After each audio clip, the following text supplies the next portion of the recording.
প্রিয় দর্শক, আসসালামু আলাইকুম। আমরা সবাই জানি যে গ্যাস্ট্রিকের একটি অন্যতম প্রধান কারণ হচ্ছে খাবার ভালো মতো চিবিয়ে না খাওয়া। খাবার যদি আপনি ভালো মতো চিবিয়ে না খান, আপনি যদি আপনার দাঁতের সঠিক ব্যবহার না করেন, তাহলে কিন্তু আমাদের যে হজম প্রক্রিয়াতে কিন্তু সমস্যা দেখা দিবে।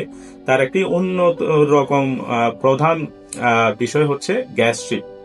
আপনি যখন খাবার ভালো মতো চিবোবেন না, তাইলে খাবারের বড় বড় কণাগুলা যখন পেটে যাবে, এই বড় খাদ্য কণাগুলাকে হজম করতে কিন্তু আমাদের লিভার, আমাদের যে পরিপাকতন্ত্র, তাদের কিন্তু অনেক কষ্ট হওয়ার কারণে কিন্তু আমাদের পরিপাকতন্ত্রে নানাবিধ সমস্যা দেখা দেয়। লিভার দুর্বল হয়ে যায় এবং আমাদের স্টমাকে গ্যাস জমে যায়। তো এটার জন্য আপনাকে যেটা করতে হবে, ভালো মতো খাবার চিবিয়ে খেতে হবে, দাঁতের ভালো মতো ব্যবহার করতে হবে, এবং খাবার আপনি শুধুমাত্র যে কোনো একটা পাশ দিয়ে চিবাবেন না। আপনি খাবার চিবাতে গেলে আপনি দাঁতের দোনো সাইড ইউজ করবেন, অর্থাৎ মুখের দোনো সাইড আপনি ইউজ করবেন। আমাদের মাড়ির ডান পাশ এবং বাম পাশ দোনো পাশ দিয়ে আপনি এটা খাবার ভালো মতো চিবোতে হবে।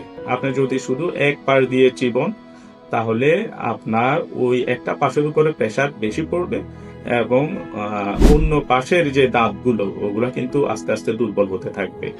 আপনি যদি আমাদের মুখের যে চোয়ালের দোনো পাশ দিয়ে, দোনো সাইডের দাঁত দিয়ে যদি এটা চিবন, তাহলে আপনার এখানে একটা ব্যালেন্স থাকবে এবং আপনার সবগুলা দাঁতই ভালো থাকবে এবং মাড়ি সুস্থ থাকবে। আপনার যে টিএম জয়েন্টের আপনার কোনো সমস্যা হবে না, জয়েন্টটাও আপনার একটা ব্যালেন্স অবস্থায় থাকবে। ধন্যবাদ।